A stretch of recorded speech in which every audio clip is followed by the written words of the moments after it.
അസ്സലാമലൈക്കും. എന്തൊക്കെ എല്ലാവരും വിശേഷങ്ങൾ? എല്ലാവർക്കും സുഖമല്ലേ? അപ്പോൾ ഇന്നത്തെ വീഡിയോയിലേക്ക് എല്ലാവർക്കും സ്വാഗതം. ഇന്ന് നമുക്ക് നല്ല അടിപൊളി മുട്ട റോസ്റ്റ് ഉണ്ടാക്കാം. അപ്പോൾ അതിന് ഞാൻ ഒരു പാൻ അടുപ്പത്ത് വെച്ചുക്കണു, അതിക്ക് വെളിച്ചെണ്ണ ഒഴിച്ചു കൊടുത്തുക്കണു, പിന്നെ കുറച്ച് കടുക് ഇട്ട് കൊടുത്തു, കുറച്ച് കറിവേപ്പില ഇട്ട് കൊടുത്തു, പിന്നെ ഒരു 2-3 വലിയ ഉള്ളി അരിഞ്ഞ് വെച്ചുക്കണു, അതും കൂടി ഇട്ട് കൊടുക്കുക. എന്നിട്ട് അത് നല്ലോണം വഴറ്റിയെടുക്കണം.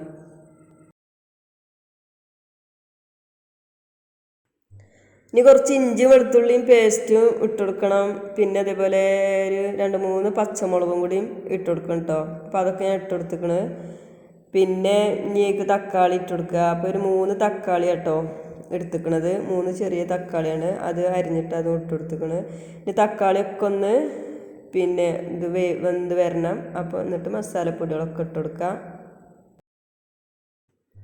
അപ്പോൾ ഞാനൊരു 3/4 ടീസ്പൂണ് മഞ്ഞൾപ്പൊടിയും 2 സ്പൂണ് മല്ലിപ്പൊടിയും പിന്നെ ഒരു 1/2 സ്പൂണ് ഗരം മസാലപ്പൊടിയും കൂടി ഇട്ട് കൊടുത്തിക്കണം കേട്ടോ.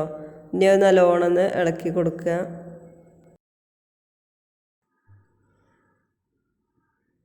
ഈ മസാലപ്പൊടികളൊക്കെ ഒന്ന് വെന്തിട്ടിട്ട് അതിക്ക് പിന്നെ കുറച്ച് വെള്ളം ഒഴിച്ച് കൊടുക്കുന്നുണ്ട്.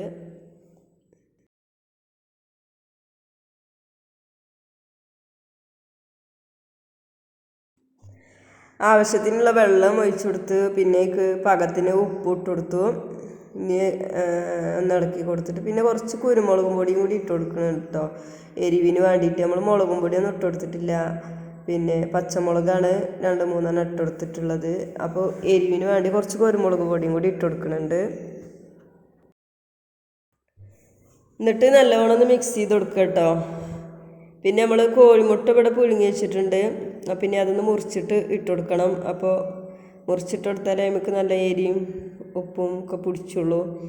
അപ്പോൾ അതങ്ങനെ മുറിച്ചിട്ട് ഇട്ട് കൊടുത്തിക്കണ്. ഉച്ചക്ക് ഒരു തട്ടിക്കൂട്ട് നെയ്ച്ചോറ് ഉണ്ടാക്കിയതാണ് പച്ചരി കൊണ്ട്. അപ്പോൾ അതിൻ്റെ കൂട്ടാനാണ് കേട്ടോ ഈ മുട്ട റോസ്റ്റ്. അപ്പോൾ നിങ്ങൾക്ക് വീഡിയോ ഇഷ്ടപ്പെട്ട ലൈക്ക് ചെയ്യാനും ഷെയർ ചെയ്യാനും സബ്സ്ക്രൈബ് ചെയ്യാനൊന്നും മറക്കരുത്. ഇൻഷാ അല്ലാഹ് ഞാൻ പുതിയൊരു വീഡിയോ ആയിട്ട് വീണ്ടും വരുന്നുണ്ട്.